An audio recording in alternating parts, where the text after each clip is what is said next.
और अब सुखदेव जी महाराज ठाकुर जी के ऊधम बता रहे हैं। ठाकुर जी कौन कौन से ऊधम मचाते हैं। गाय गाय बैठी रहती है तो उसके सींग को जाके ठाकुर जी पकड़ लेते हैं।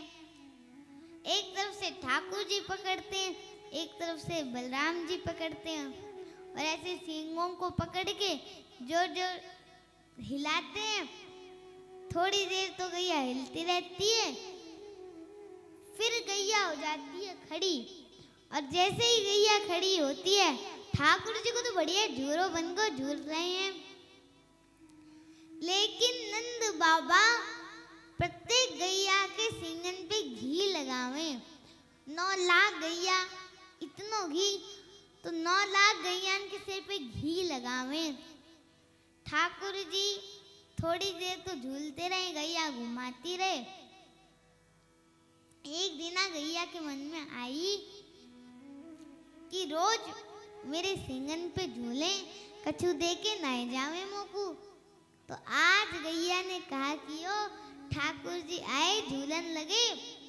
सो जब ठाकुर जी के हाथ में फिसलवे वाले हुए तो ठाकुर जी कहते हैं गैया अब रुक जा, और तब गैया रुक जाती है और ठाकुर जी उतर जाते हैं।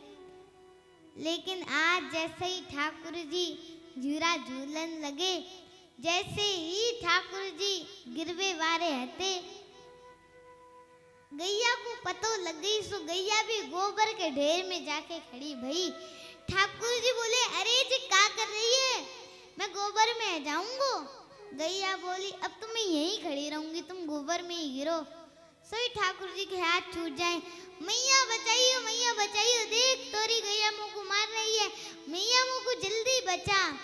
मैया दौड़ी दौड़ी आवे, तब तक तो ठाकुर जी के हाथ छूट जावे और गले गले तक ठाकुर जी गोबर के ढेर में जाके गिर जाते हैं। मानो गैया को भी सुख आ जाता है।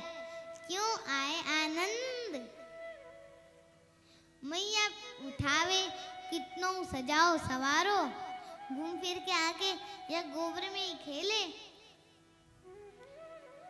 तो कुछ सजनो धजनो बढ़िया न लगेगा। मोह को तो लगे तो पूरे जन्म को सूकर दिखे तो